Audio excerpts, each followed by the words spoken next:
Alright guys, welcome to your 29th biology video, and in this video I want to talk to you guys a little bit more about the molecule ATP. Now I already said in the last couple of videos that ATP is a molecule in your body that stores energy. But where exactly does this energy come from? And the answer is food. So here's the process. Whenever you eat a piece of food, and this could be, a big food molecule like a carbohydrate, or maybe you ate a cheeseburger and you got some lipids, or maybe you just ate a piece of fruit and you got some sugars. Food molecules are really big, complex molecules. So what happens is your body, whenever it sees one of these food molecules, is it breaks it up into smaller molecules. So here are smaller molecules. And of course, we know from the last tutorial, whenever your body breaks up a larger molecule into a smaller molecule, this is called a catabolic reaction. And all catabolic reactions release energy. So again, whenever you have a larger food molecule that gets broken up into smaller molecules, energy is released. Now, of course, it would be kind of silly if you just released energy and wasted it. And that's where ATP comes in handy because this energy right here isn't wasted.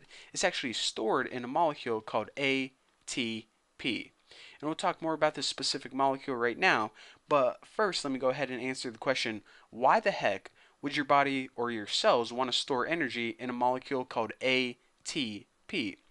Well, the reason for this is because your cells don't really need cheeseburgers. They can't eat a cheeseburger like me and you can, but they do need energy to form whatever molecules they want to form.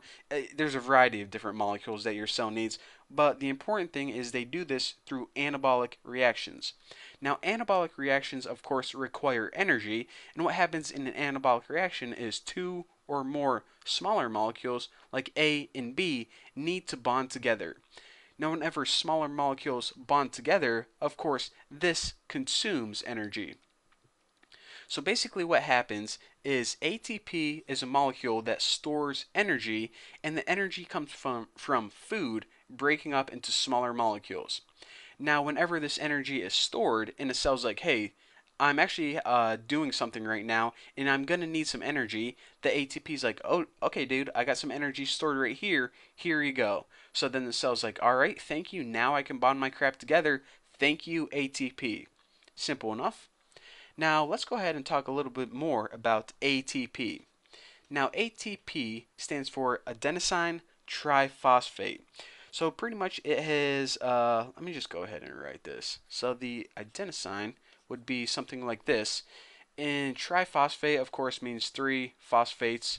I'll draw, phosphate would look like this, and this, and this. So basically it's a molecule with three phosphates attached to it.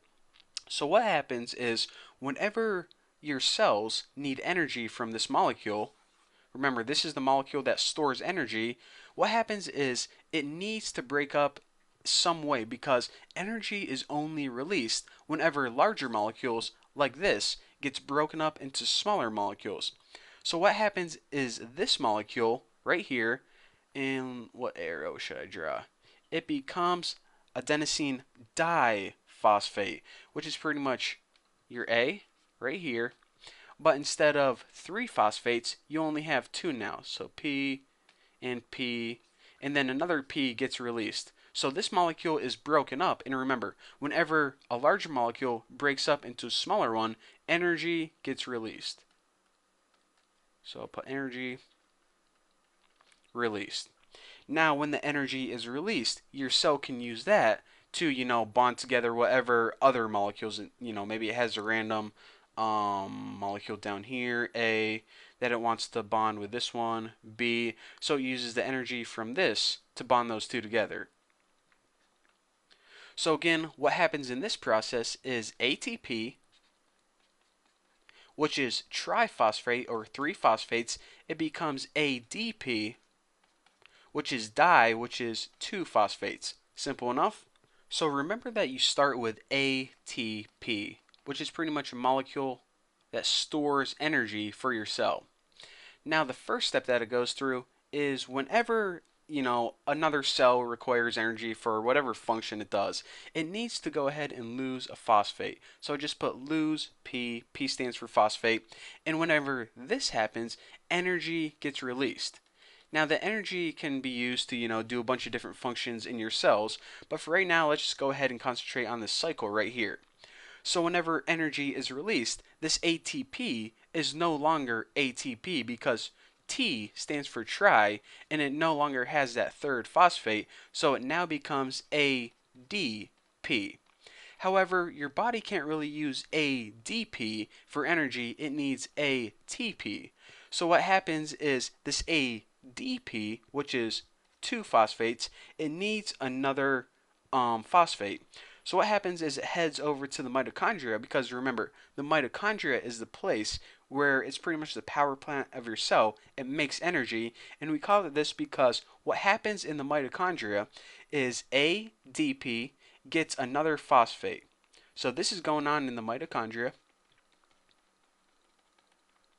this little process right here, and when it gets another phosphate, what happens is in order to do that, of course, this is a chemical reaction that requires energy because whenever you're forming a bigger molecule, it needs energy. So this energy right here actually comes from the breaking down of food, breaking down of sugars, lipids, carbohydrates. So that's where the energy comes from to add another phosphate to ADP.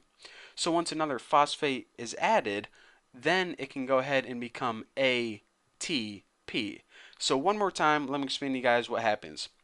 Whenever a cell is like, dude, need energy. So here's my little cell that needs energy right here. What happens is it talks to ATP, and ATP is like, alright, I can spare some energy by getting rid of a phosphate. So it does that, and then the energy heads over to the cell, and the cell uses it for whatever it needs. However, now we have a problem. Now we are left with ADP, and ADP can't give energy to any cells, so it's pretty much useless. So the ADP molecule heads over to the mitochondria and is like, dude, mitochondria, I need some help. I need to turn back into ATP so I feel useful again. So the mitochondria breaks down some food, and whenever it breaks down food, it gives energy that allows a phosphate to bond to the ADP. Why is this occurring? Because it takes energy to bond two smaller molecules, and the molecule is a phosphate and an ADP molecule together. So that's why it needs energy, and whenever these molecules are bonded together, it once again creates ATP that can of course give energy to another cell that's yelling at it. So that's the entire process. Hopefully you guys understand that. And in the next tutorial, we're going to be going over something that's hopefully a little bit more confusing. So thank you guys for watching. Don't forget to subscribe, and I'll see you guys in the next video.